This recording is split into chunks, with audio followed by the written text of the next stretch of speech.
Okay, let's get started. Welcome everyone to this webinar event hosted by Apt Associates, Equitable Access to Family Medical Leave in the US. How are we doing and how can we do better? We're happy to have you join us for about the next hour and a half or so. My name is David Kaz, I'm with Apt and I'll be facilitating today. We can go to the next slide, please. So some webinar basics. I believe everyone should be muted, but just in case, if you can make sure that you are muted throughout the presentation. If you have any technical issues, please enter them in the chat and someone will work with you to resolve those. And if you're not familiar with WebEx, there's a chat button at the lower right hand side of your screen. It looks like a little voice bubble and that will open your chat feature. We'll have about 15 minutes or so for questions at the end of the webinar. We will take those via chat, so you can enter them as they occur to you. If they're directed to a specific presenter, if you can indicate that as well, that will help us out. We are recording the webinar to make it available to everyone along with a copy of the PowerPoint. Next slide, please. This webinar will cover the topics that are listed here. For decades, APT has been assessing family medical leave, including the Family Medical Leave Act, FMLA, which just turned 30 years old. Today, APT's presentation on these topics will primarily draw on findings from our most recent large national survey from 2018 to understand employees' leave usage patterns, unmet needs, and access to pay while on leave, as well as employers' experiences with and perceptions of FMLA. We'll then hear from our panel of experts to go deeper into the policy and practical aspects of family medical leave, challenges and opportunities for improvement. And then, as I mentioned, we'll have a Q&A period. Next slide, please. So before we get started, we have a couple of questions for you. First, we'd like to know a little bit more about who's participating. So we'd like to spend a minute or so asking you to please respond to the poll question, which is there on the right. And the first one is, what type of organization do you represent? And I think you can scroll down to get all the options there. If you can just click the one that best categorizes your organization, that would be great. I'll give you a few seconds.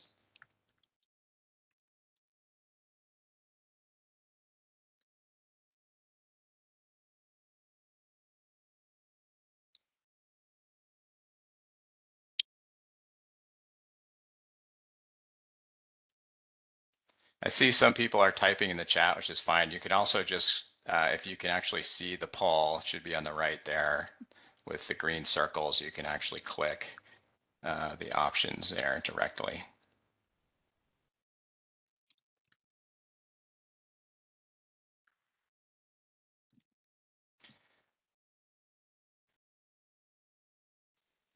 So I think some people are not seeing the poll. Kayla, I don't know if there's any instructions on that.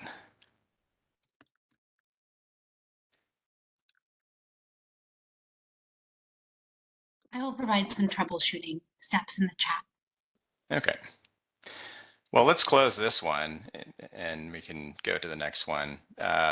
Looks like we have, of those who were able to get to the poll, research organization was by far the most well represented. So let's go to the next question. So before we dive into our research findings on family medical leave, we'd like to know what you think is the biggest challenge with the current FMLA based on your understanding of the Act. And these are all challenges, so just pick what you think is the most important one. And hopefully you can see the poll question on your right, but of course, if you can't, you're welcome to chat that in as well.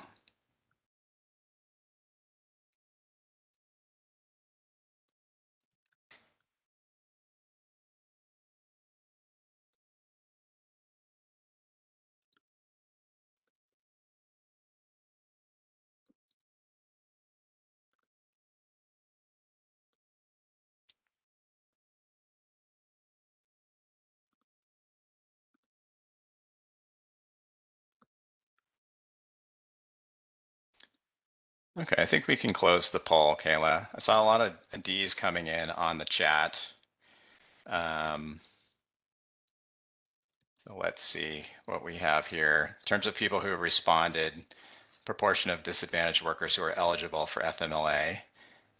was the number one. But again, I saw a lot of lack of pay under FMLA coming in the chat too. So we'll talk more about this in our presentation. So let's go to the next slide. And I'd like to introduce our presenters today, beginning with our APT research team. From APT, we have Jane Hare, Associate Economist, and Radha Roy, Senior Associate with APT. APT is a global consulting and research firm that combines data and bold thinking to improve the quality of people's lives, including a large body of work researching, evaluating, providing technical assistance in the workforce and economic mobility arena. Next slide. So we have an amazing panel of experts today as well. Ann Bookman is a senior fellow at the McCormick Graduate School of Policy and Global Studies at UMass Boston. She's a nationally known researcher and social policy expert on work-family balance, women's political leadership, and community civic engagement. Until 2019, she was also director of the Center for Women in Politics and Public Policy. Elizabeth Jacobs is a senior fellow in the Center on Labor, Human Services, and Population at the Urban Institute, where she also serves as Deputy Director of WorkRise, a research to action network focused on accelerating economic mobility for low-wage workers. She's a nationally recognized expert on family income and earnings instability, low-wage employment and job quality, and intergenerational mobility and opportunity. And Sophia Mitchell is a policy attorney at First Shift Justice Project, a nonprofit legal organization with the mission to help working parents assert their workplace rights to prevent job loss. At First Shift, Sophia advocates for improvements to the DC paid family leave program and other laws and programs related to work and care. Next slide. So now I'd like to turn it over to my APT colleague, Radha, to share APT's research findings. Radha? Thank you, David. Can you give me a quick thumbs up if you can hear me? Perfect. Thank you. To set up the background, I'm going to briefly describe the FMLA, how it works, and tell you about the FMLA survey study that David talked about that was conducted by APT Associates. Next slide. In 1993, Congress passed the Family and Medical Leave Act, and as David said, as of early February, FMLA is now 30 years old. Regulations were updated in 2008 to provide employees with family members serving in the military with FMLA leave for reasons related to their family members' military service. FMLA provisions were recently amended in 2020 to provide up to 12 weeks of paid parental leave to covered federal employees in connection with the birth or placement of a child. Next slide. So what is the FMLA? The Act guarantees eligible employees of covered employers up to 12 work weeks of job-protected but unpaid leave with the continuation of group health insurance if available for certain qualifying reasons. Although unpaid, employees can combine FMLA leave with other sources of paid time off, such as paid sick time, paid vacation, and so on. Next slide. Let's talk about the FMLA survey study. APT Associates conducted surveys of employees and employers in the US in 2012 and in 2018 for the US Department of Labor, updating similar efforts in 1995 and 2000. The surveys provide an important window into employer and employee experiences with family and medical leave. And today we are going to focus on selected findings from our 2018 employee survey. Next slide. The surveys captured the need for leave for family and medical reasons. The employee survey asked about family and medical leave for self and for care of immediate and of non-immediate family members with a serious health condition. It also asked about leave taken to take care of a new child or serious illness, injury of military service member. Other medical reasons that are not serious health conditions, such as a sick day for a cold, were not included in the survey. Next slide. So given the backdrop of what's family and medical leave, what types of leave are covered under FMLA? Medical reasons that are not serious health conditions, such as a sick day for a cold, do not qualify under the FMLA, and care of non-immediate family members with serious health conditions do not qualify. Interestingly, our employee survey results indicate that more than half of employees, 56%, believe that FMLA covers more reasons for leave than it actually does. The majority believed a grandchild, grandparents, or a sibling's serious health condition are eligible reasons for leave under the FMLA, which they are not. Next slide. Employees are eligible for FMLA if they're employed by a firm with at least 50 employees or by a public agency. They work at a work site with at least 50 employees on site or within 75 miles.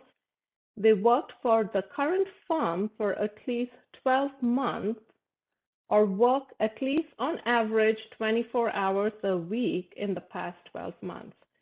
So these three eligibility requirements, the firm, work site size, employment tenure, and number of hours worked, are important to keep in mind as we go through the next few slides.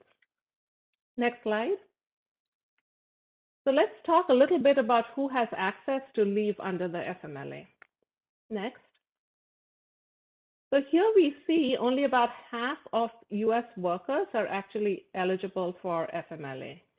So according to our 2018 employee survey responses, those blue dots show that 56% of employees are eligible for FMLA. And here we are looking at the firm worksite size, employment tenure, and hours worked to calculate eligibility rates. Next slide. Now focusing on those employees that are ineligible, so looking at those orange dots here, 44% of employees are ineligible. We see that 21% are ineligible due only to having worked too few hours or not having enough tenure with their employer. 15% of employees are ineligible due only to their work site being too small, and 7% are ineligible due to both tenure and hours requirement, as well as the work site size requirement. Next slide. So here we show selected employee characteristics. From the survey results, we saw that eligibility rates did not differ for race or level of education of employees. So the blue bars show you the percent of employees who were eligible. However, at the bottom of the slide, when you see low wage status, we found that a smaller share of low wage workers are eligible. And low wage are defined as those who reported earning less than $15 per hour at their main job. So here, when you focus on those blue bars at the bottom of the slide, you see that 38% of workers earning less than $15 per hour are eligible, compared to 63% of those who are non-low wage workers. And these differences in eligibility rates are primarily due to either insufficient hours worked or insufficient employment tenure. Next slide. So now that I talked about low wage workers, let's talk a little bit about who they are. So you see here, again, selected characteristics on the slide. A higher proportion of low wage workers, as you can see from the bottom left, are female. They're Black and Hispanic and have lower levels of education compared to low wage workers. And from this slide onwards, whenever we are talking about low wage workers versus remaining workers, the orange bars are always depicting low wage workers. Next slide. Thank you. So now let's walk through a thought exercise, how changes in FMLA eligibility requirements would affect the share of low wage workers who are eligible for FMLA. So here we simulate the extent to which relaxing each of those three eligible requirements, the number of hours worked, employment tenure, and work site size would increase eligibility rates. So on this slide, you see that 38% of low wage and 63% of non-low wage workers are eligible for FMLA under current policy, under the current eligibility requirements that I described earlier. Next slide. Here we do the simulation with just the employment tenure. So cutting the current tenure requirements of 12 or more months to 3 or more months is estimated to increase the share of eligible low-wage workers by 8 percentage points. So from 38 to 46%. So on the left-hand side, the orange graphic, the last bubble that you see. And the share of eligible non-low-wage workers, you see the difference of 9 percentage points from 63 at the top to 72, the bottom bar on the right-hand side of the graphic. Next slide. Here we display the simulation results for all three eligibility criteria. So then you have the current FMLA policies on top, and then you see shorter employment tenure, fewer hours worked, and smaller worksite size. And just to quickly summarize all these numbers, substantially reducing the employee tenure requirement seems to produce the largest gains in eligibility rates. Now I'm going to turn it over to Jane, who's going to walk us through who has access to pay while on leave for a family or medical reason. Over to you, Jane. Hi, thank you, Radha. So now that Radha has discussed the rules around FMLA and who's eligible for leave, I'm going to shift to discussing the question about pay while on leave. So as Radha discussed at the opening of this presentation, FMLA does not offer pay while on leave, but it does allow workers to combine FMLA leave with other sources of paid time off.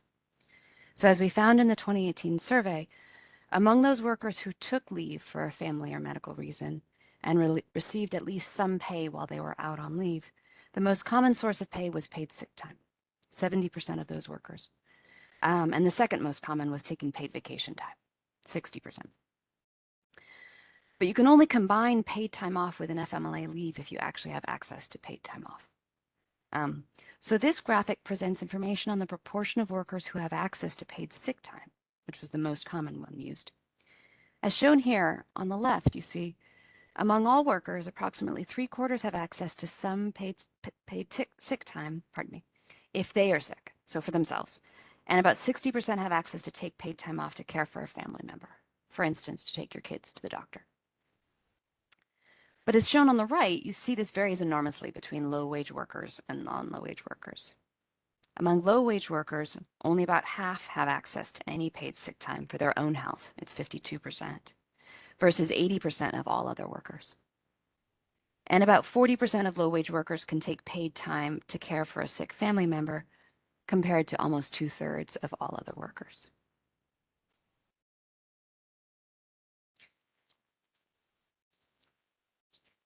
So now looking again at information for all workers who took a leave for a family or medical reason, and this need not be a formal FMLA leave.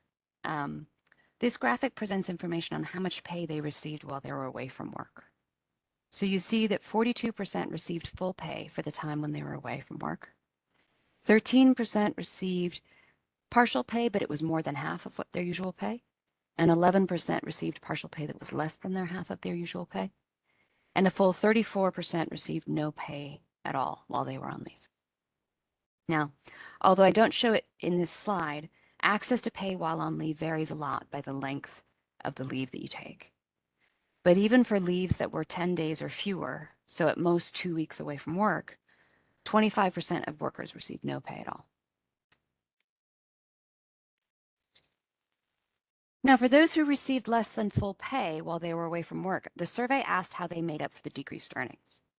And you see at the top here that the most common response, 76%, reported that they reduced their spending. Then 31% said that they borrowed money and 27% put off paying bills. We actually see that 27% cut their leave short. They went back to work sooner than they would have liked to. And that 17% went on public assistance. to make up for their lost earnings. So now, let's consider how these patterns vary across groups. So here I'm presenting results that distinguish between low-wage workers, the folks who are making less than $15 per hour, and all other workers. So first, on the left here, you'll see that there is a large difference in access to pay while on leave. So whereas 53% of non-low-wage workers received full pay, only 22% of low-wage workers received full pay. And you'll see, in fact, that the majority of low-wage workers, 61%, received no pay while on leave, whereas that only holds for 20% of non-low-wage workers. Now, looking at the graphic on the right, among workers who received less than full pay, you also see a difference in how workers made do. You see that low-wage workers were more likely to borrow money, 41% of them, versus 22% among non-low-wage workers. And low-wage workers were also much more likely to go on public assistance, a full quarter of all low-wage workers, compared to only 8% of non-low-wage workers.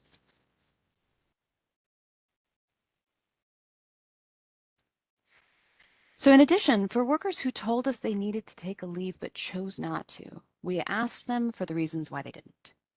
Now, among all workers, and this includes both workers who were and were not eligible for FMLA, among those who needed a leave but didn't take it, the most common reason was that they couldn't afford to take an unpaid leave. 2/3 of the population reported this. But as you see in the graphic on the left here, this was much more common among low-wage workers. In fact, in this graphic, we're only considering workers that are actually eligible for FMLA. So among those eligible workers who needed to take a leave but chose not to, among low-wage workers, 84% of them said they didn't take leave because they couldn't afford it. And in contrast, this was true for 52% of non-low-wage workers. And the second most common reason was that a worker thought they'd lose their job. But again, this was a much more common concern among low-wage workers, where 2/3 worried about losing their job, compared to only 1/3 of the non-low-wage workers. Furthermore, as you see here on the right, this concern about losing your job was not unfounded. Switching now to those who did take a leave, a much larger proportion of low-wage workers lost their jobs, 18%, compared to only 5% of non-low-wage workers. Now last, I want to present how some of these patterns vary between women and men. As you saw from the graphic that Radha showed you, low-wage workers are disproportionately women. Women are, and as shown on the left-hand side here, women are much less likely than men to get full pay while on leave. Only 32% got full pay versus 55% of men. And on the flip side, a much higher proportion of women received no pay, 41% versus 25% of men. Now, part of this difference is because women tend to take longer leaves, in particular at the birth of a new child. But even among the shortest leaves, those that were at least most 2 weeks, women are still much less likely to receive full pay. Only 52% of women received full pay versus 73% of men. And women are likewise much more likely to receive no pay. It was 39% of women versus 20% of men. These are for the shortest leaves. So for those workers who took leave and received less than full pay, on the right-hand side, again, I'm comparing how these two groups made do with less earnings. And you see that women were much more likely than men to have borrowed money, 39% versus 25% of the men. They were much more likely to put off paying bills, 1/3 of them versus 20% of the men. And in particular, you see that they were much more likely to go on public assistance. Fully 20% of women went on public assistance versus only 7% of men. So to sum up kind of the key takeaways from what we found on the employee side of the 2018 surveys, we know that in 2018, 56% of the workers were eligible for FMLA. Under the current requirements, it's about half of workers. And we know that eligibility rates are much lower among low-wage workers. We also found through that simulation process that reducing tenure requirements would have the largest impact on increasing eligibility. And we also found that access to pay while on leave was much less common among low-wage workers and among women, and that lack of pay is the most common reason for forgoing a needed leave. Okay, I'm going to hand the baton back to David. Thank you, Jane. And now let's transition into our panel discussion. And I do want to remind you that we will get to your questions at the end of the presentation. Excuse me. So, excuse me. Again, we're joined by Ann Bookman, Senior Fellow at UMass Boston, Elizabeth Jacobs, Senior Fellow at Urban Institute, and Sophia Mitchell, Policy Attorney with First Shift. So let's first talk about FMLA eligibility. As we've heard, a key objective of family medical leave policy is helping support workers' economic security during the birth of a child, health emergency, etc. For eligible workers, FMLA benefits include job protection and the continuation of any employer-provided health insurance while on leave for a qualified reason. But as we heard, almost half of workers are not eligible for FMLA, with lower eligibility rates among low-wage workers, women, and workers of color. The app team discussed the state of FMLA in 2018, but we know that the landscape has changed in the past few years since the FMLA study was completed, including the onset of the COVID-19 pandemic. So our first question is for Elizabeth to kick us off. What are some changes to family medical leave needs or usage that have emerged over the past few years, and which groups have been especially impacted? Thanks so much for having me. And I was looking in the chat to see responses to the poll, and I see names of a whole bunch of people who I know and will probably mention their research. So welcome. I'm really excited to be here. So starting with changes in needs, we have pretty good survey data suggesting, unsurprisingly, given a global pandemic, that unmet leave taking needs went up dramatically in the years since the FMLA survey was last fielded. We know that unmet leave taking needs tripled during the pandemic. And while the pandemic level demand has almost certainly abated, there are lots of reasons to believe that leave needs are still elevated relative to what we see in the data that APT has walked us through. I'll walk through a couple of those. I know we've got a lot of folks to talk, so I'm going to try and get through a lot without talking too quickly. So reasons to think that leave for need may still be elevated. Acute illness, COVID is not gone, and COVID for many people is still a serious condition, not just a need for a few days off. It takes some time to really recover completely. And then on top of that, you have examples of new health threats like the triple-demic from this winter with the flu, RSV, COVID. And I think that's potentially our new normal. There are reasons to believe that the public health environment has just changed in some pretty fundamental ways, or that we've kind of ripped the blinders off and are willing to admit that, in fact, people are sick a lot more often than pre-pandemic. We were able to really recognize and grapple with. Second, chronic illness, long COVID is and will be with us. And on top of that, there are folks who have underlying health conditions that make even a post-COVID new normal quite different for them and may exacerbate underlying health conditions or mean that they need to take leave at various points in time. And then the last is a demographic issue that really predates the pandemic and is just ongoing, which is an aging population. Predictable. It means that there's a rise in elder care needs as the baby boom ages. And as someone who's been part of conversations around leave and paid leave in particular, for a period well predating the pandemic, this is something that many of us have paid attention to and seen as a reason to really update how we think about leave taking and paid leave in America.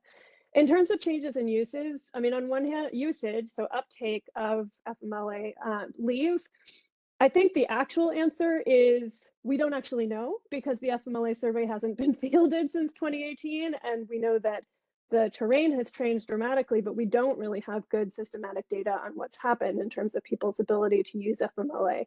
I will say that there are a lot of reasons to believe that leave taking has increased. We know that. I think many of us probably took some form of leave at some point during the pandemic. And for the reasons I mentioned, the need for leave has certainly increased, and there are reasons to think that it will continue to. I think there are a lot of reasons to think that usage numbers are probably well below the changes in demand or need for leave. And I'll try and run through those really quickly and then say a little bit about groups impacted by all of this. First is the growth in sectors with relatively low FMLA coverage rates based on some of the eligibility criteria. So more part-time workers that have more unpredictable hours, high turnover rates, growth in retail, hospitality, service sector. These are all industries that we know have a lot of turnover. We also know there's more part-time work due to, in some part, increased intensity of care needs. So folks who are back at work or have entered the labor force but are working part-time. So that means fewer employees with FMLA eligible hours and the right amount of job tenure. And then lastly, just labor market churn. I mean, there are good things about the fact that kind of the great resignation, the big quit, the great sort, whatever you want to call it, a lot of people have switched jobs in light of the pandemic, but means there are a lot of folks who don't have 12 months of tenure on the job, which means that coverage, people able to use FMLA leave is likely diminished. So then in terms of who's impacted by this, a lot of this was touched on in the presentation. BIPOC workers, for all kinds of reasons, the demographics of COVID have disproportionately impacted BIPOC workers in terms of both the risk of disease and disproportionate prevalence of severe impacts, so long COVID. Women have long been of either ineligible, higher needs, and lower levels of access. During the pandemic, unmet leave needs for women were 69% higher as compared to men. We can talk some about why, but I'll just leave that out there. And then more generally, frontline workers, kind of, a new normal term, but those are the folks who are less able to work from home, more likely to be exposed to risks at home because they're more likely to live in communities, families, share a space with folks who are similarly situated. And these jobs are typically low wage, often folks in low income households, disproportionately Black and other workers of color and female workers. And the restaurant industry is a great example. Very few restaurant workers are covered due to all kinds of eligibility requirements, but those are also folks who are most likely to be exposed, be in vulnerable situations, and are no less likely to, for example, have a baby, which is one reason for a care need and a happy one. But one that is certainly no less likely for a restaurant worker than someone who happens to be in a different job. So I'll stop there because there's a ton more I could say, but I want to be sure that others can get a word in edgewise. Thanks, Elizabeth. Great response. So Sophia, I invite you if you have anything to add to that in terms of changing patterns of family medical leave needs and usage and who might be impacted. Yeah, I'll just add that I think the past few years have only highlighted and exacerbated existing inequities. One being that the requirement that you be employed with the same employer for at least a year to access FMLA fails to meet the needs of workers, especially low-income workers. The pandemic created an unprecedented amount of job loss, with workers being terminated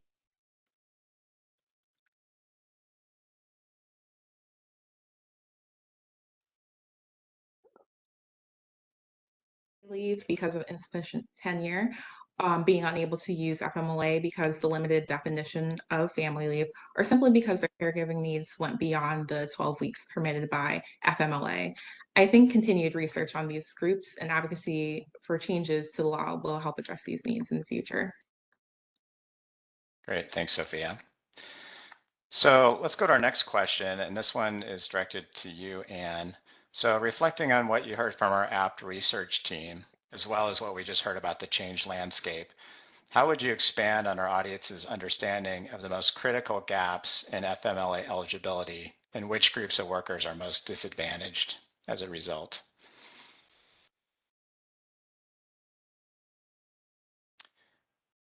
Anne? Okay, can you hear me? There you go. Okay. First of all, thanks for having me as part of this discussion, and thanks to the app team for their excellent presentation. I think that presentation makes clear that current eligibility requirements particularly disadvantage low-wage workers. And as the slides show, these are not only disproportionately women, 60% to 43%, but disproportionately people of color, particularly Black and Latinx workers. And I think it's important to underscore that this reflects decades of occupational segregation in which women and people of color predominate in low-wage jobs, such as childcare, home health care, hotel, restaurant, service work, cleaning, janitorial work. So in this way, we can see how the eligibility requirements, the current ones, unfortunately perpetuate rather than eliminate patterns of systemic racial and gender-based discrimination. In terms of eligibility requirements, that I think that there are two of the three, the number of hours worked and the length of tenure on the job, particularly exacerbate the problem of low-wage worker disadvantage. This is because many low-wage workers hold multiple jobs and or hold jobs for short periods of time because they're often seeking new jobs with better pay and working conditions. According to the Census Bureau, multiple job holders have increased over the last 20 years. 7.5% of all workers now holding multiple jobs, and 9.1% of women workers holding multiple jobs. It's not uncommon for a low-wage worker to hold 2 or even 3 part-time jobs. They may be working 40 hours or more a week to make ends meet, but they do not work the required 24 hours a week at any one job, and so they fail to meet the current eligibility requirements. One could imagine changing the eligibility requirements by either lowering the number of hours worked or enabling employees to count all hours of paid work in a given work week, regardless of the employer. Before we dig deeper into this, which I know we will, I just want to raise the possibility of doing away with all eligibility requirements and making FMLA a universal social policy. If we look globally, we see that most advanced industrial countries in the EU, in Asia, South America, and so on, our key economic competitors have universal maternity or parental leave. Coming back to the US, we currently have a legislative proposal highlighted in President Biden's recently released budget called the Family Act, which would cover workers in all companies, regardless of their size. This bill would extend FMLA to part-time workers, contingent workers, self-employed workers, all groups currently uncovered by FMLA. So this approach to eligibility requirements would be a major step in reversing decades of systemic discrimination in our workforce. Great. Thanks, Anne. Appreciate that. Elizabeth, do you want to chime in on this question of understanding the critical gaps in FMLA eligibility? Sure. I mean, I will just give a big +1 to everything that Anne has said. And one thing that she hasn't brought up that I want to highlight is the definition of family in the FMLA. So the FMLA relies on a fairly limited definition of family. It applies to immediate family. So if you want to take a leave, or if you need to take a leave, it only applies if you need to care for yourself or a spouse or a parent or a child. But many families in the US, especially many Black and Latinx families, rely on an extended family and kin network that really doesn't particularly well match that immediate family model. So just for example, 35% of kids in the US have lived with a relative other than a parent or a sibling at some point by the time they turn 18. There are a huge number of grandparents who are taking care of their grandchildren. Most of those are the primary caregiver, and over half of those those grandparents work who are caring for children. And similarly, if a worker needs to take a leave to care for an ill grandparent, they're not covered. Neither is a worker who wants to take or needs to take a leave to provide care for a sibling or an in-law. And then lastly, chosen family, right? That's even expanding a definition of family according to what is kind of a classic who is family, who is not. But chosen family has really both grown over time. Declining marriage rates compounds and kind of democratizes the importance of chosen family as fewer folks have traditional family to rely on. But there are disparate impacts in terms of who relying on traditional family actually privileges. So individuals with disabilities, for example, are much more likely to rely on chosen family, 42% as compared with 30% of the non-disabled population. And similarly, LGBTQ individuals are more likely to rely on chosen family for reasons that are probably obvious. Many of them have faced discrimination from their birth family because of their identity. This is particularly acute for LGBTQ folks of color. But also they haven't been allowed to create a traditional family in many cases. And so we exclude all of those folks by the way that FMLA defines family. And I think that's sometimes an underappreciated space where we could open up our horizons and actually allow people to really care for their loved ones in the way that the FMLA was intended to protect. Great. Thank you so much. So our next question, Sophia, we're hoping you can bring things down to the individual level and describe to us a typical worker or persona who's being excluded from FMLA. Who is this person, this typical person, and how is this exclusion impacting their lives? Sure. So in my work at First Shift, I see this arise most frequently as insufficient employment tenure. While DC has a paid family leave benefits program, we always stress the importance of having both job protection and a monetary benefit. As the presentation shared, there are limitations to FMLA as it does not cover businesses with under 50 employees and employees who have been working for under a year. And in DC, while we have our own FMLA law that is a little less restrictive, it does not cover businesses with under 20 employees who have been working for under a year. We work with a lot of parents here in DC or at First Shift. So fortunately, if a pregnant worker is ineligible for FMLA or DC FMLA, they are provided a job protected leave as a reasonable accommodation through the DC's Protecting Pregnant Workers Fairness Act, which allows pregnant workers to access job protected leave for pre or post pregnancy medical care or leave recommended by a medical provider. The Federal Pregnant Workers Fairness Act that goes into effect later this year will expand this protection to every state. However, individuals caring for themselves or a loved one who are not eligible for FMLA or DC FMLA do not have access to job protection. This can look like a front desk concierge who unexpectedly becomes her ailing aunt's primary caregiver after her retired mother passes away. Because of the limitations of the family member definition under FMLA, she is forced to quit her job to adequately meet her new caregiving needs. This can also look like a child care worker who works at a small daycare with under 20 employees, who has surgery, but who returns to work as soon as their PTO runs out, if they even had PTO, to make sure that they do not lose their job. This places their health at risk by returning to work earlier than recommended and not abiding by their medical provider's recommendation for rest. This can also look like a line cook who is in a car accident and suffers an injury and takes no time off from work because he does not have PTO. He ultimately has to leave his job and the workforce indefinitely because his injury was exacerbated to the point that he can no longer work through the pain.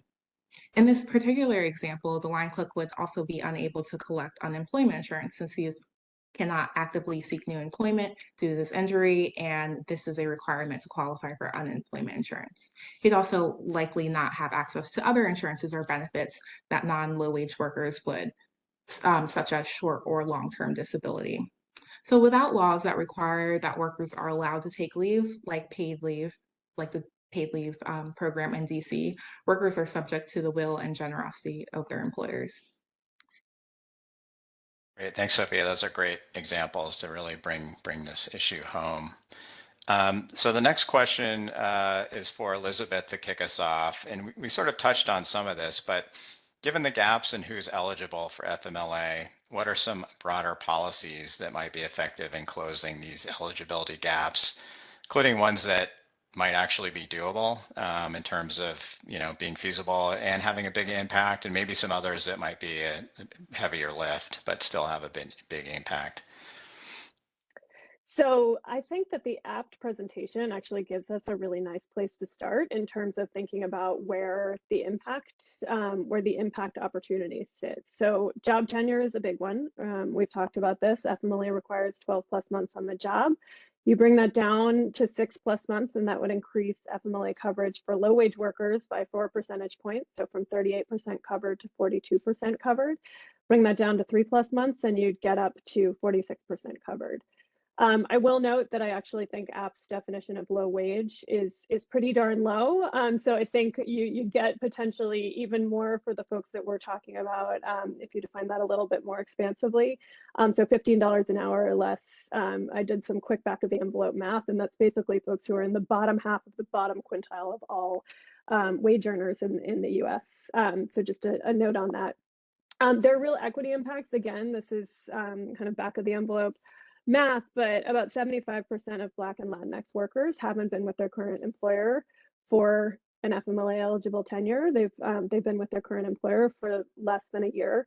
I think that number is probably higher now than it was in the past because all of the labor market churn, and so there are real equity impacts right off the bat in terms of lowering the number of months required on the job.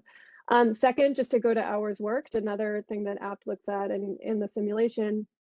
In your work, the current 24+ hours per week is sort of a weird number. It's not even half time. So I'll just note that. I'm sure there's a policy history. Maybe Anne knows how it landed at 24.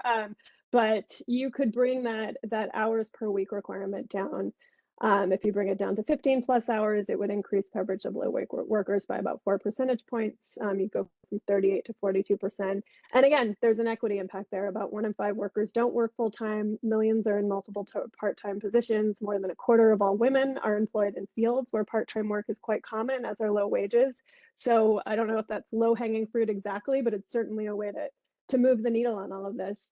In terms of what's doable, I don't think any of this is super easy. I've been part of policy debates, and there is a very loud employer lobby. I think it's actually a very loud minority. I don't think it's the majority of employers, but there's certainly a political debate to have around all of this. All of that being said, I will say that many states have experimented with expanded eligibility requirements, both by having more expansive FMLA laws than what the federal government has, and in some cases by providing job protection in the context of state paid leave programs, which I know we'll talk about a little bit later.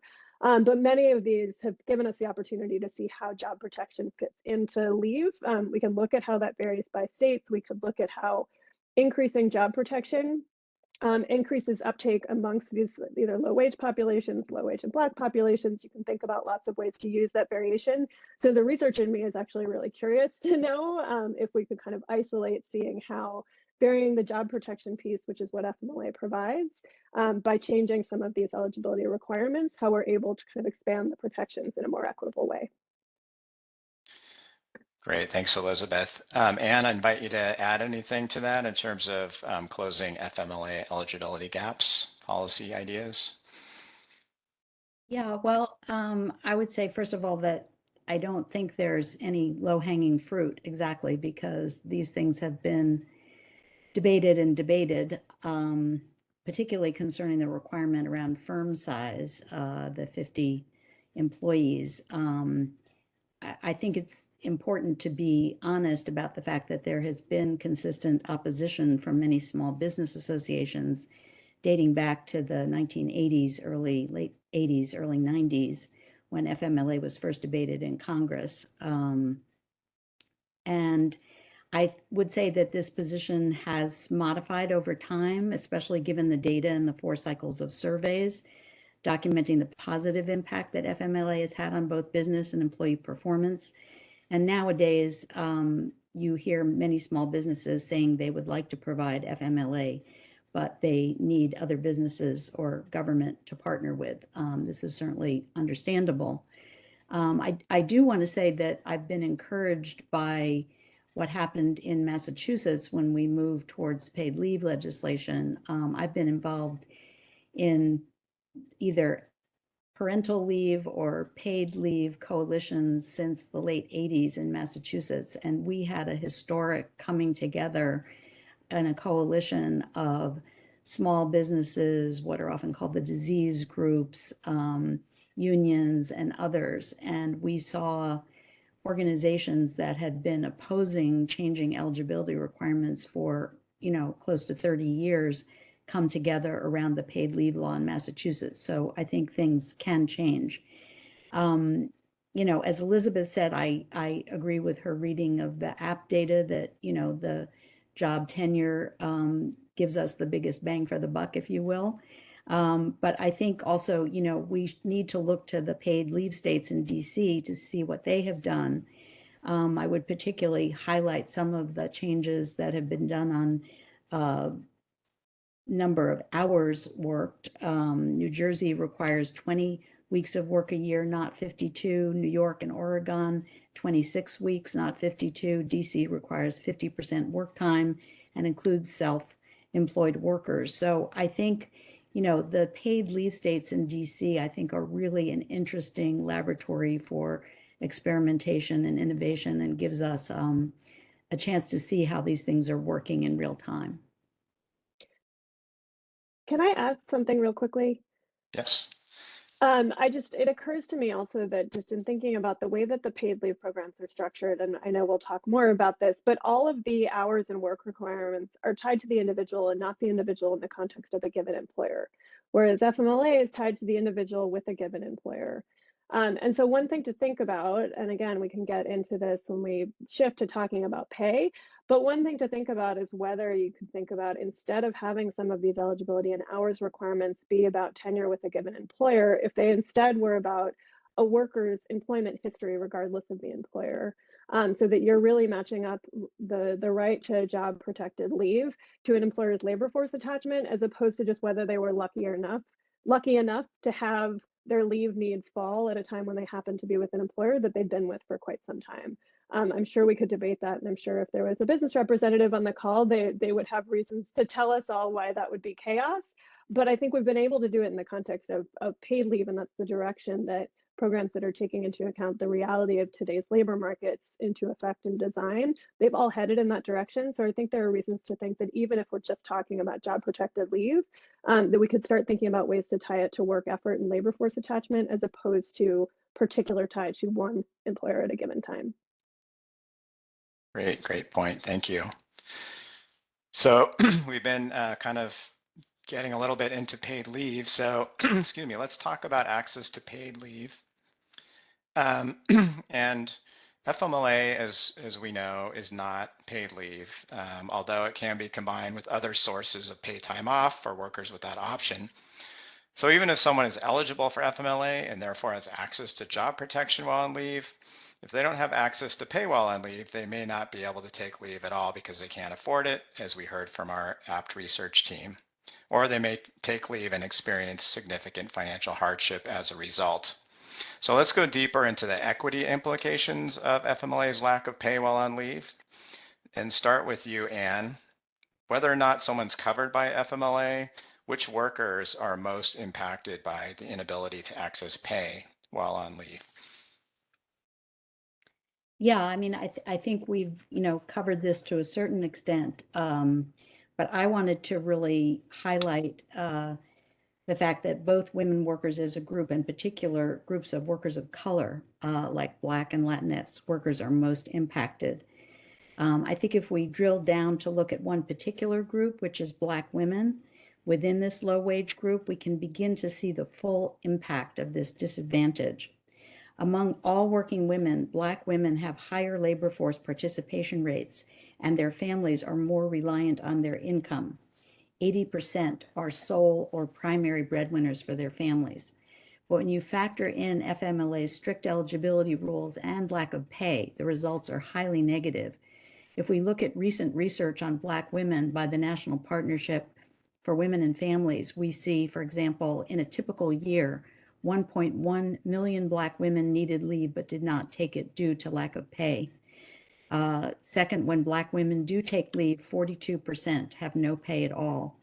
And 3, Black women that do not take unpaid leave lost $3.9 billion in income last year.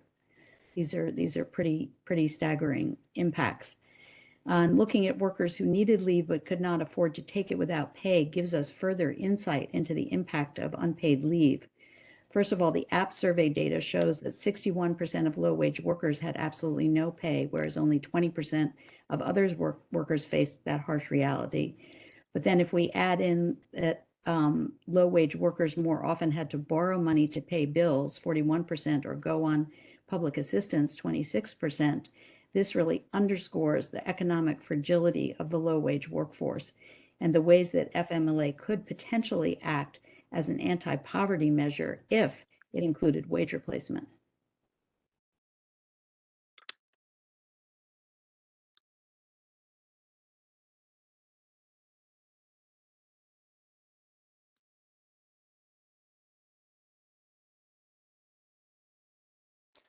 Sorry, I was muted. Elizabeth, do you have anything to add to Anne's comments on that?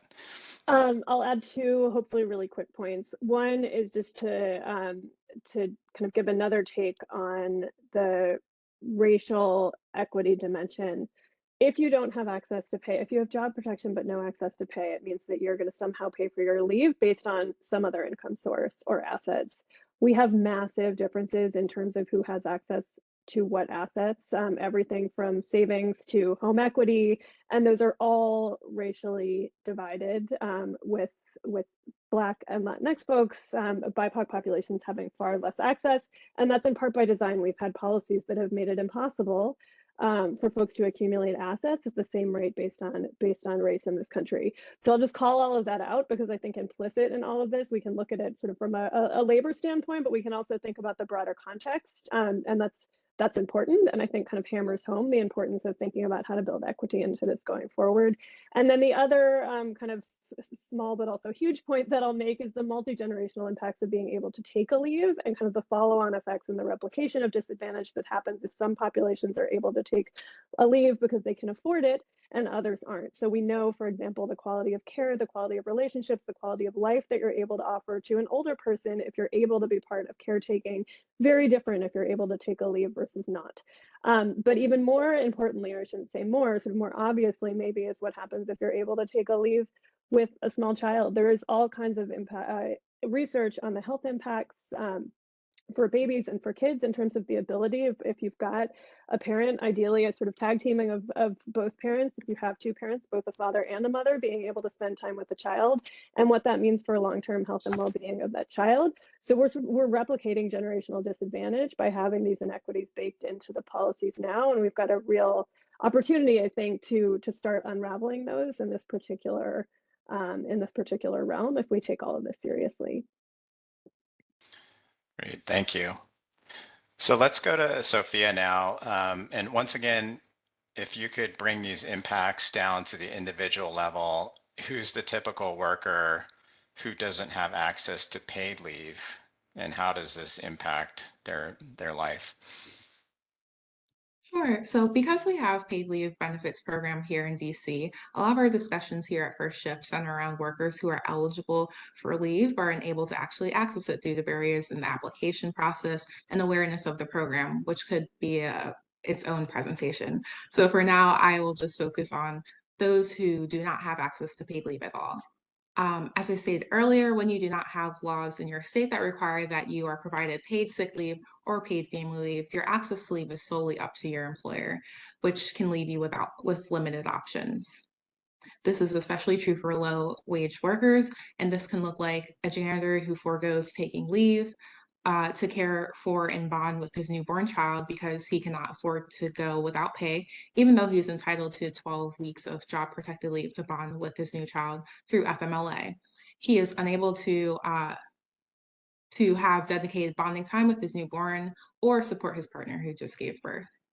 It can also look like a grocery store worker who has a back injury, who continues to go to work despite her medical provider's recommendation that she stay home and rest. She continues to go to work and further injures her back and ultimately utilizes the 12 weeks of FMLA leave, but is unable to return to work after the 12 weeks due to a second injury. This can also look like a cashier who is pregnant and plans to take 6 weeks off after giving birth. Since they know the 6 weeks of leave will be unpaid, they save money for their time off after giving birth to make sure that they are able to continue to pay their bills and also take time to bond with their new child and recover. However, they are placed on unpaid leave 4 weeks before the birth of their child because their supervisor would rather they be out on unpaid leave rather than provide them with a pregnancy accommodation. The cashier now only has 2 weeks of savings left after the birth of their child, leaving them with the choice of either returning to work earlier than recommended or struggling financially.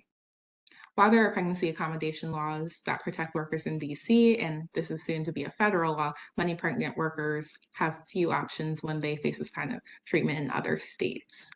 I highlighted at the beginning of this presentation that we always stress to our clients the importance of having job protection and a monetary benefit because without both, workers do not have a meaningful choice to take leave. While some people have employers who will hold their job for them, even if they do not have access to job protected leave, workers have very few options if they cannot financially support themselves during leave. Great, thanks, Sophia. Those are great examples again. So let's go to Elizabeth now. What are some policies that we could look at to support paid leave? And again, is there a way forward with policy in this area that would be actually doable and still have a big impact?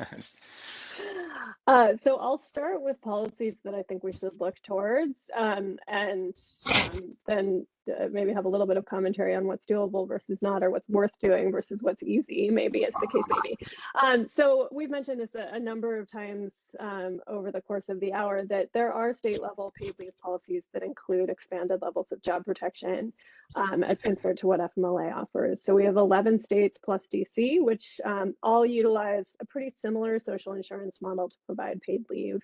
The details vary by state, and for folks who want to get super wonky, I'm happy to point you in the direction of some good resources that'll tell you the variation on all the different policy components. But overall, just to give people a sense of what I'm talking about, all of these policies provide coverage, so pay for birth or adoption of a new child, to take care of one's own serious medical condition, which is actually the most common reason that people end up utilizing paid leave benefits, as well as care for family, with various definitions of family, some more or less expensive, alluding to what I mentioned earlier.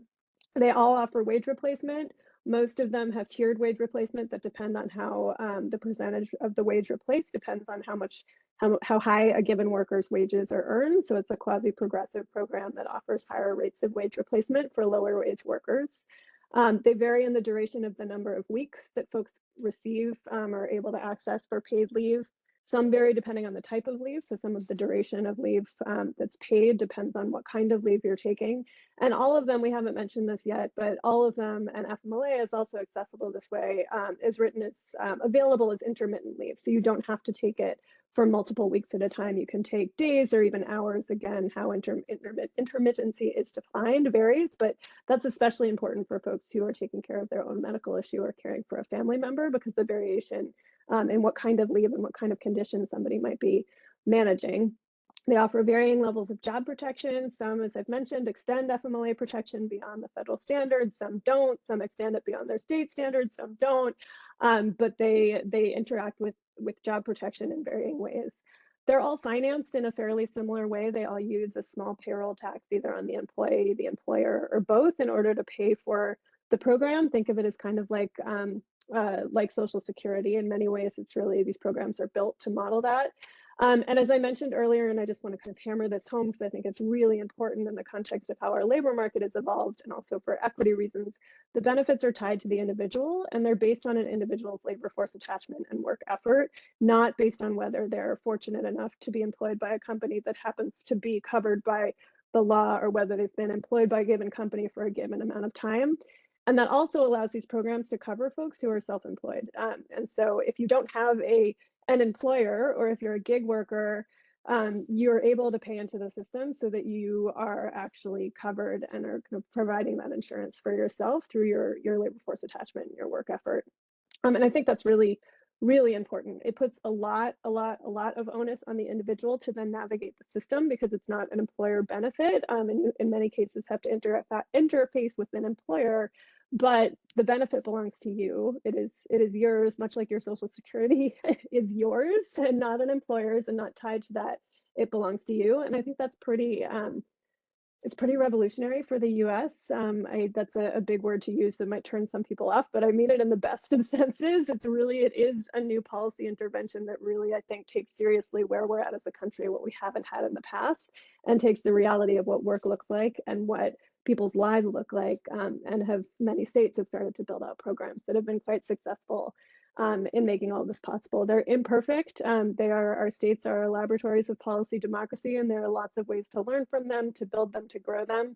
But we know that we can do it, and they have not bankrupted states. Everything is in a pretty solid fiscal state, compared to what you might have imagined based on the sky is falling kind of pushback that some of these proposals got when they were moving their way through the legislatures. In terms of other options, the Family Act, which I think Anne mentioned earlier, and which is mirrored in Biden's most recent budget, is essentially creating a federal version of these programs. I won't get into the details, but just in terms of the policy model and how it's structured, it's a very similar model that basically creates a social insurance program in order to offer quasi-universal access to paid leave, funded through, it depends. I'll leave that as a ... It depends, because I think at a policy level, many of the most contentious fights right now are around how to fund these programs, because no one wants to introduce a new tax, even if it's pennies on the dollar. And then the last thing I'll mention is that we had federal paid leave for the first time ever in this country, very briefly during the pandemic, first through FCRA, which is the Families First Coronavirus Response Act, and then through the American Rescue Plan extended that coverage. It was different from what we've been talking about in that the eligibility requirements were different, and it was a tax credit extended to a certain category of employers that then provided, it was meant to cover the cost of paid leave and mandated paid leave availability for certain types of workers, largely folks who couldn't telework. And there was really solid evidence coming out of some early studies that that program suggested that it pretty dramatically increased leave taking, and it was primarily used for people taking care of medical needs as opposed to childcare, like they were home with a kid whose school was closed. So there's a lot out there on the table. There are many more ideas I could put out there, but I think those the social insurance models are the most promising in that they really set us up for success on a lot of the equity questions and access questions that we've been talking about. But there are additional policy proposals out there that I think do less well, but are certainly there to discuss as well. Great, thanks, Elizabeth. And Elizabeth touched on some of this. This will be probably our final question for the panel. Are there any states or other entities that have enacted promising policies to expand family medical leave and or provide paid leave? You're muted.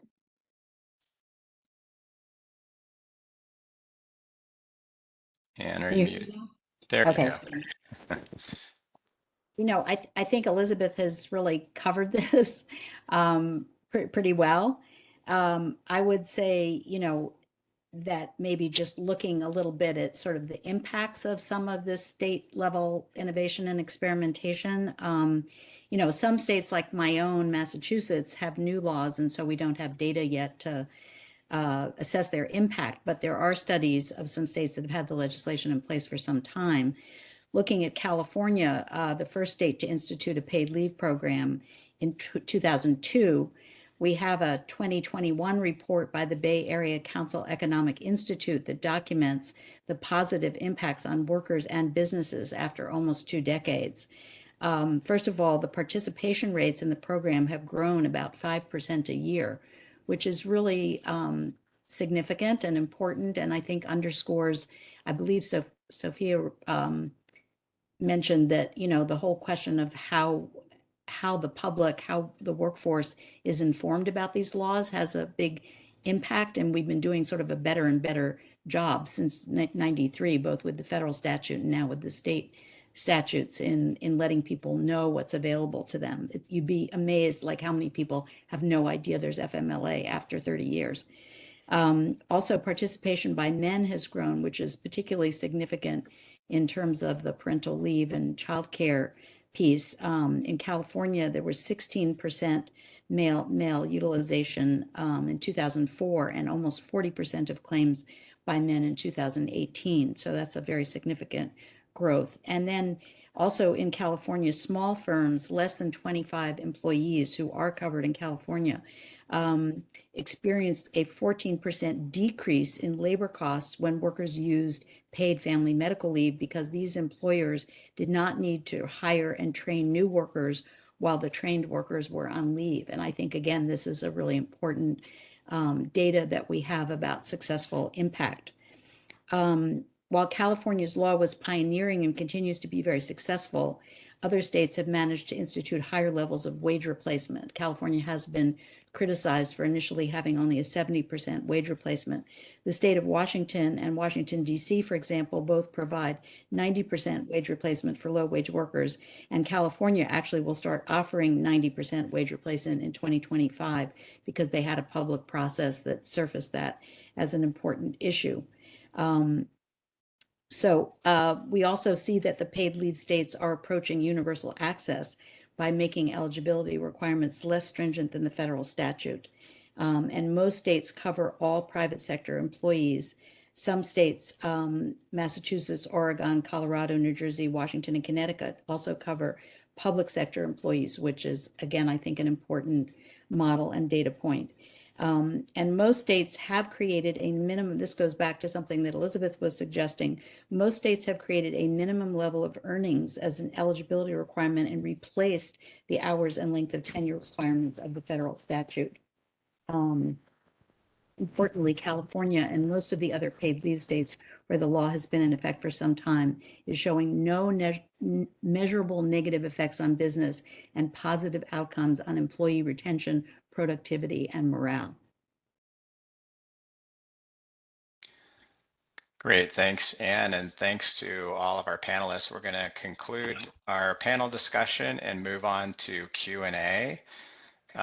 We do have a few questions already, but please, if you have additional questions, type them into the chat. Please take advantage of the depth of knowledge of our amazing presenters. So I'll ask the first question here in the chat, and this is to Radha or Jane. I'm not sure. I think it's probably for you, Jane, but I'm not sure. And the question is, did APT correlate the results for low-wage workers with industry and size of employers? I wonder if the adverse impact, presumably on low-wage worker eligibility, is due in part to those workers working for small employers in service industries like retail. So yes, I saw that question. I've been thinking about that. Can we go back to slide 18? That was the one that showed variation in eligibility by, there we go. Okay. So the low wage status. So it was interesting. You see here in this bottom line that both among low wage workers and non-low wage workers, 15% of each of those populations are ineligible because their work site is too small. So that's the same. However, you do see that low wage workers there's a larger number of them in this last group, which are people who are ineligible both because of their tenure and hours worked and because their work site size. So even if they had higher tenure, they'd still be knocked out because their size is too small. So we looked at it that way. But it's interesting because I was thinking about the fact that industry and occupation is correlated not just with employer size, but this comment pointed out that there's also systematic variation across industries and occupations in how tumultuous the job market is, how likely it is that people are shifting jobs. So occupation can be correlated and industry with the other pieces, the eligibility, the tenure and the hours worked, that certain types of jobs. And although we collected all the information to let us identify people's occupation and industry, we did that in wave 4 in the 2018. It hadn't been done before, so the data are there, but we didn't look at it that way. So I think that's actually a really interesting question. Great, thank you, Jane. David, can I add something quickly? Oh, yes, please do. I just wanted to mention that for the FMLA 2018 surveys, the research team produced a suite of products, reports, briefs, some webinars that are all posted on DOL's website. So maybe at the end of the presentation, we can share that page. And the reason I mention it, we also uploaded public use data set for the 2018 employee survey as well as the worksite survey. So even if the research team did not run a particular analysis or report on something, the data are publicly available, de-identified data. So it might be important to share those links for others who are interested in digging deeper into the research. Great, thanks, Radha. Yeah, we do have some links at the end that we'll share, but if the one you're speaking about is not on there, Radha, if you could enter that in the chat, that would be super helpful. So we have another question for the app team. Does the survey allow you to identify former workers who left their job due to either lack of eligibility for or the unfavorable requirements associated with leave from work to deal with health and care needs? Does it let us identify whether they left their last job because of those things? No, we didn't ask them that. We do know how long you've been at your most recent job so that we could identify who would be eligible under certain under the current rules or, on that simulation. But we didn't ask them a suite of questions about why they left their most recent job. So unfortunately, that's not collected in the data. Yeah, it's a very interesting question. Maybe something for a future survey. We have a question. Is it possible for us to request this presentation to be given to advocates or lawmakers in our states? Who could I contact about that? Very interesting question. You can contact me. My email is at the end of this presentation, and let me know what you're thinking. We can see what we can do. Let's see. What else do we have here?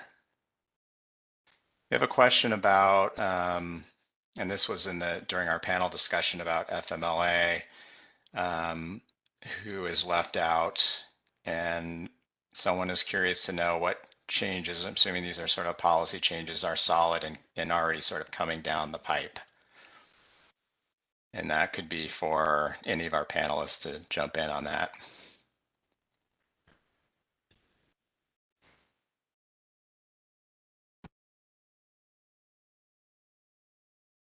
Any legislation, I think we may have touched on some of this, or any legislation that's in the works.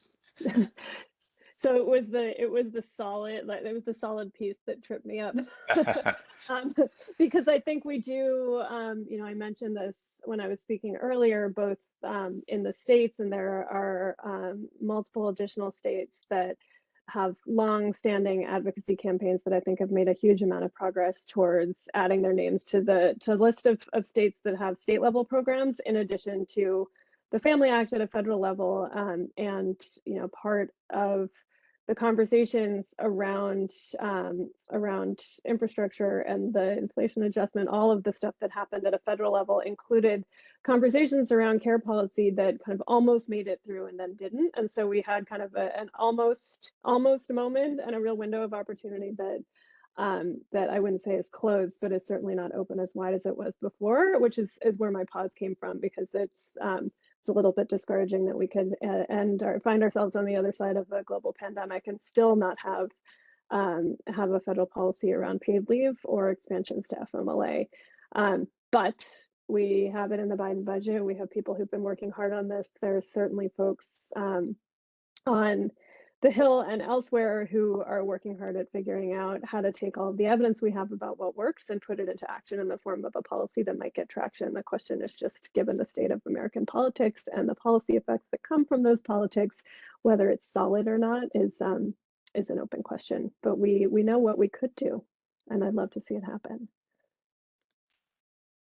Great, thanks, Elizabeth. I think there is a very helpful large table on the website of the National Partnership for Women and Families that summarizes the 11 paid leave states and the District of Columbia, and goes over wage replacement schemes, all the eligibility requirements, et cetera, et cetera. And you can really kind of compare and look at all the different ways in which the states have attempted to revise the federal statute and make it something that works for working families and employers in their states.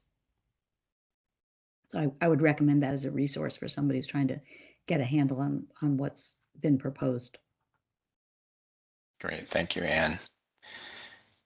And I think that's our last question, unless someone's furiously typing, which I'm thinking maybe not. So let's go to the next slide, please.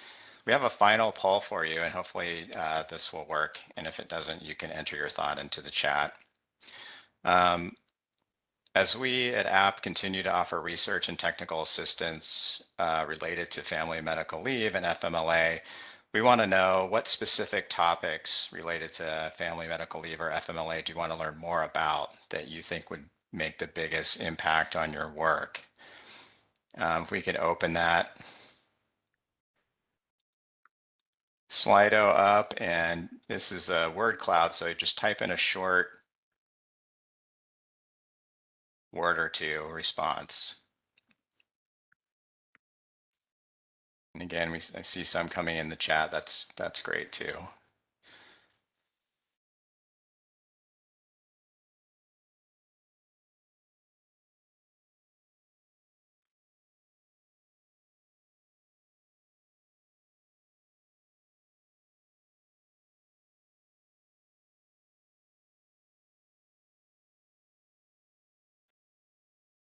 All right, looks like people may be having trouble entering stuff in there. So let's just go ahead and close that and move on. So as we mentioned, we have additional resources for you. We're including some links here. If we can go to the next slide. These are resources that APT has put together, including the 2018 survey and some briefs that came out of that. We will post those into the chat now so you can grab them there. But again, we will make this available to everyone, this PowerPoint deck, so you can access them at that time as well. We also invite you to join APT's mailing list if you want to be notified of events like these or latest research in workforce and economic mobility. You can sign up there. We anticipate holding another learning event in late spring, so more on that to come. And finally, last slide, my contact information. If you have any follow-up questions, I know there was one about what you heard or interested in talking more about research and TA support you may need, I can respond to you or connect you to the right person. And I'd like to thank my colleagues, Jane and Radha, and I'd also like to thank our amazing panelists, Anne, Elizabeth, and Sophia, for their time and incredible insights today. And for those of you listening, thanks again for joining us. And that concludes our webinar.